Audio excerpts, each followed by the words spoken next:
Bonjour Jean-Pierre. Voilà, on va parler de la paix Bonjour Hélène. aujourd'hui. Et je voudrais savoir quelle est ta vision de la paix et ton souhait de paix. Ma vision de la paix elle est assez complexe, surtout. Alors là, on est dans la perspective de la semaine du désarmement et puis de la journée de la paix. Mais disons, elle est un peu contrariée quand on voit la situation en Afghanistan, quand on voit avec entre guillemets, ce qu'on appelle on va appeler le retrait américain.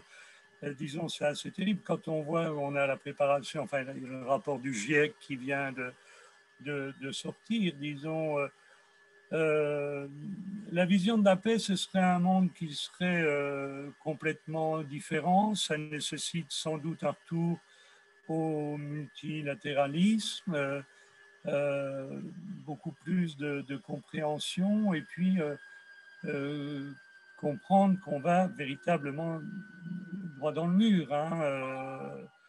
Parce que Chirac disait, c'était en 2002, je crois, à la conférence de Johannesburg qui a fait suite au sommet de la Terre, que la maison brûlait, on regardait ailleurs. Je ne sais pas qui a utilisé la formule, je pense que c'est le secrétaire général des Nations Unies qui l'a réutilisé cette année, mais on en est toujours là. Bon, c'est même plus la maison, c'est la côte qui brûle, c'est tout qui brûle et on regarde toujours ailleurs.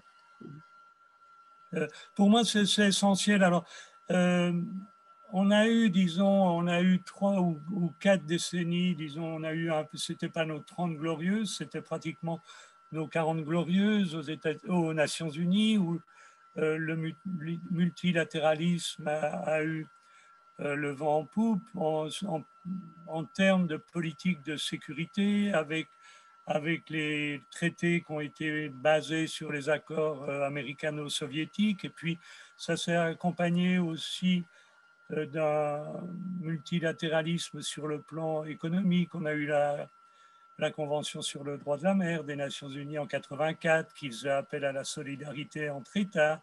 Et puis, on a aussi eu des percées en matière de droit humanitaire ou de droits de l'homme. Mais depuis, alors c'est allé, disons, le point d'orgue, je pense que ça a été le sommet de l'an 2000, du millénium, où on a adopté les objectifs du millénaire pour le développement, et puis ensuite qui ont donné lieu aux objectifs du développement durable. Mais depuis, les Américains se sont démarqués du multilatéralisme pour revenir à une politique unilatérale, parce que les contraintes du multilatéralisme ne leur saillissaient pas. Donc, on est dans un désordre mondial actuellement, alors qu'on fait face à de multiples crises. Et qu'est-ce qu'il faudrait faire pour arranger tout ça? Revenir au multilatéralisme. C'est Revenir ça. au multilatéralisme. On est, disons, si on considère que la paix, l'absence de guerre, en fait, oui, on a une guerre froide. On a une nouvelle guerre froide, on a une guerre économique entre les États-Unis et la Chine. Partout, il y a de nouvelles atteintes à la sécurité humaine, non seulement en matière de guerre et paix, mais en matière de santé, en matière économique, etc. Je pense que c'est véritablement un retour au multilatéralisme. Il n'y a que ça qui peut nous sortir. Nous sommes dans un monde interdépendant. L'interdépendance a été renforcée par la mondialisation. Disons, la crise du sida nous l'a montré. On a la crise du changement climatique. Maintenant, on a la crise du Covid. On ne peut pas y échapper. Mais ils travaillent à tout ça ou pas encore, ou un de ces jours? Pardon?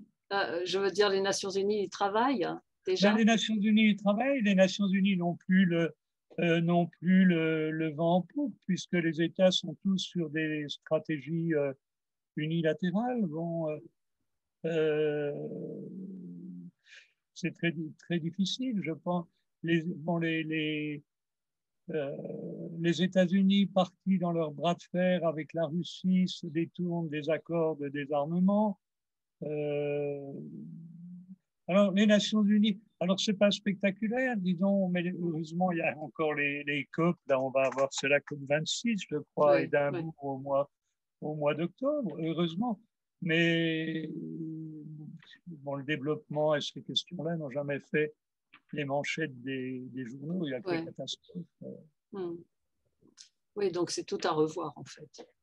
C'est un peu à revoir. Alors, le Conseil de sécurité, qui est le gardien de la paix collective, alors maintenant, alors c'était effectivement, c'était en termes de paix et sécurité. Maintenant, les menaces à la paix donc, sont requalifiées. Il y a les menaces causées par le changement climatique, avec les migrations, avec ce que les migrants climatiques vont faire peser comme menace sur la paix et la sécurité. On le voit déjà avec les migrants actuellement. Mais là, c'est pas un travail spectaculaire, c'est pas. Les Nations Unies ont eu, il y a eu beaucoup plus de lumière sur les Nations Unies. Mais je pense on va toucher, on va être obligé de revenir aux réalités. On va voir ce que va nous donner la COP 26 là d'ailleurs.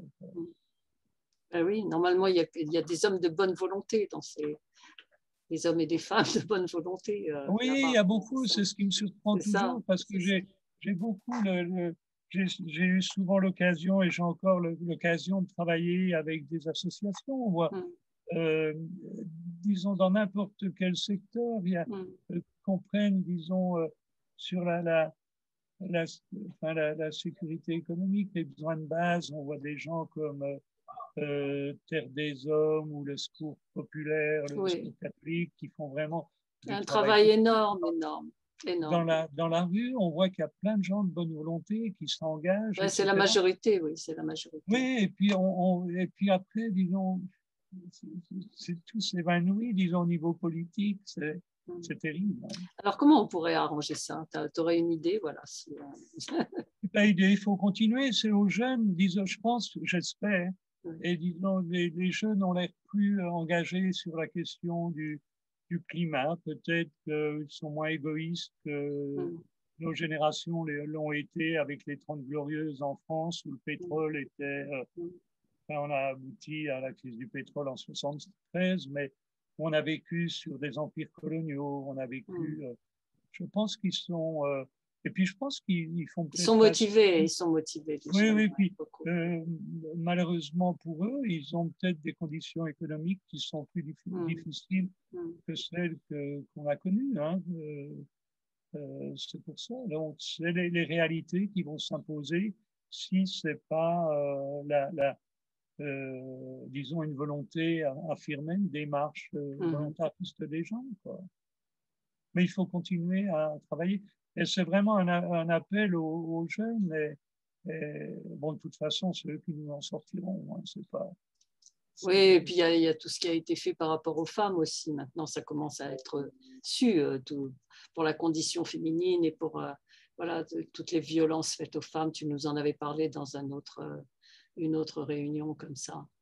Donc, il y a eu des avancées énormes depuis 2017. Tout à fait. Disons, toutes ces initiatives, ces bonnes volontés, il faut que ça se fédère.